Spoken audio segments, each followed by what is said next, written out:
சேமிக்கணும், முதலீடு பண்ணணும். அது ரொம்ப முக்கியம்னு தெரியுது. ஆனா, மாச கடைசியில பார்த்தா சேமிக்கிறதுக்குன்னு எதுவுமே மிஞ்ச மாட்டேங்குதே. நான் என்னதான் பண்றது? இந்த மாதிரியான எண்ணம் உங்களுக்கு இருக்கா? வணக்கம் and welcome to financial freedom Tamil.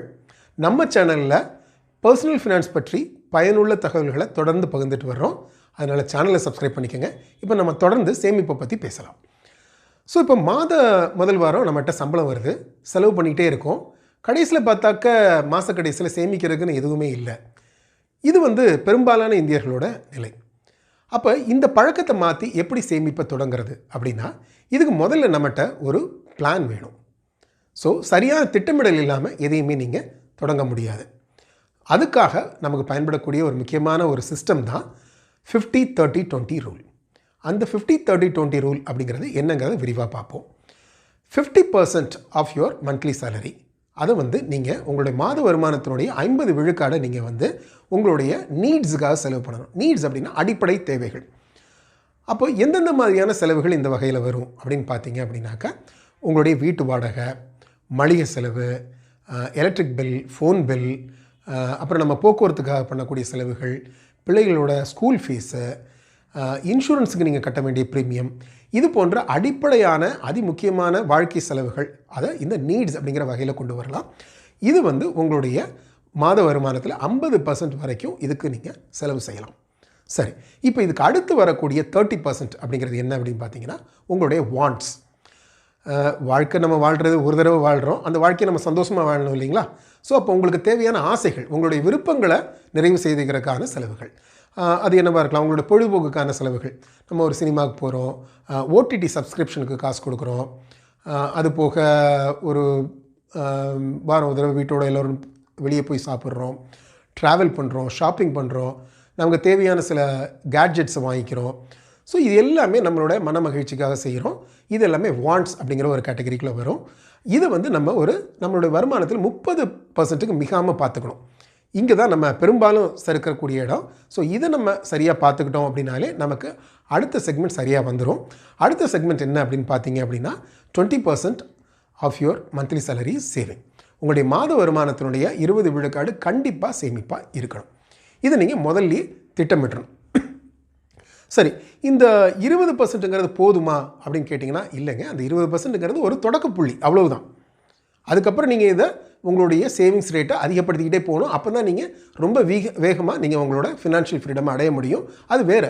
இப்போ நம்ம இதில் பேசுகிறது தொடங்குறதுக்கே சிரமப்படுற ஆட்களை பற்றி தான் நம்ம பேசுகிறோம். அதனால் அடிப்படையில் ஒரு 20%ஆவது வேணும். 20 கீழே ஆகுது அப்படின்னா அது ரொம்பவே சிரமமானது. அப்போ நீங்கள் பல விஷயங்களை நீங்கள் சரிபார்க்கணும். அப்போ நான் என்னோடய வருமானத்தை உயர்த்துறதுக்கு என்ன வழி அப்படிங்கிறத பார்க்கணும். உங்களுடைய செலவுகள் சரியானதாக இருக்கா அப்படிங்கிறத பார்க்கணும். உங்களுடைய வாண்ட்ஸ் அப்படிங்கிறதுல நீங்கள் கட் பண்ண பார்க்கணும்.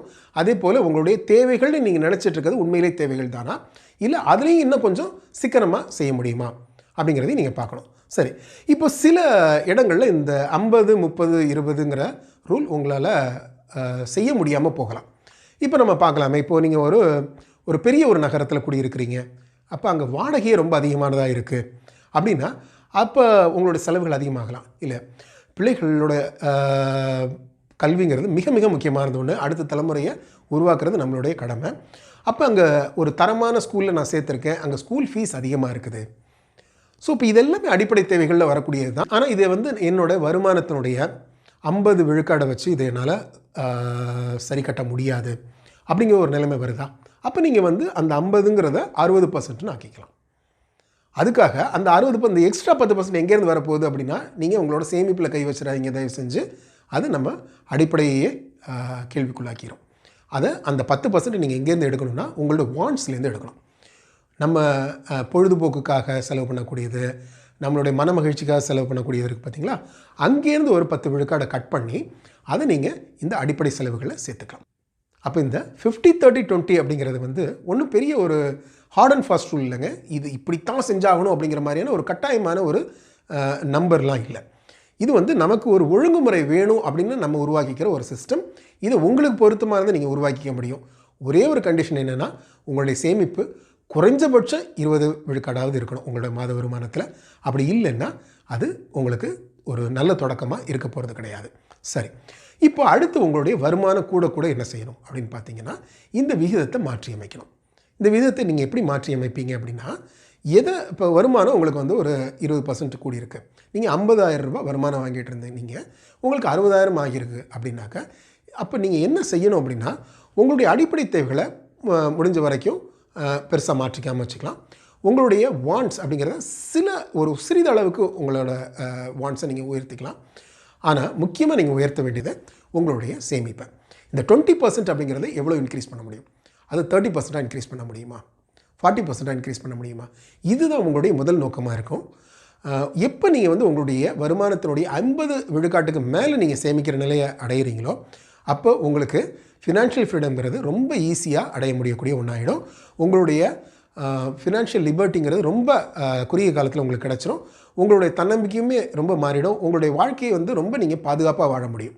ஸோ அப்போ நம்மளுடைய நோக்கம் அப்படிங்கிறது இந்த 20% சேவிங்ஸில் தொடங்கினாலும் கூட நம்மளுடைய சேவிங்ஸ் ரேட்டை 50%க்கு மேலே உயர்த்துறது எப்படி அப்படிங்கிறது தான் நம்மளுடைய குறிக்கோளாக இருக்க முடியும். சரி, இதில் நம்ம தவிர்க்க வேண்டிய தவறுகள் என்ன அப்படிங்கிறத முதல்ல பார்த்துருவோம்.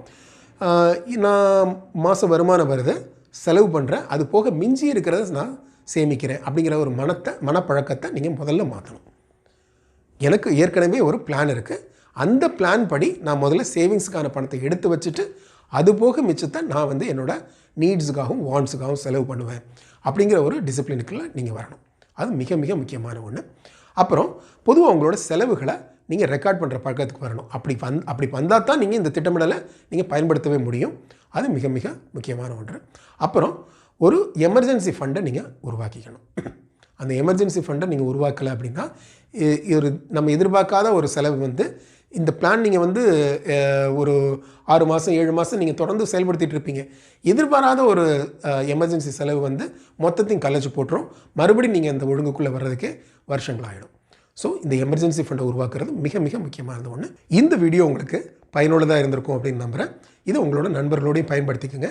எல்லாத்தையும் விட முக்கியமாக இன்றைக்கே நீங்கள் இதை செயல்படுத்த தொடங்குங்க. நன்றி.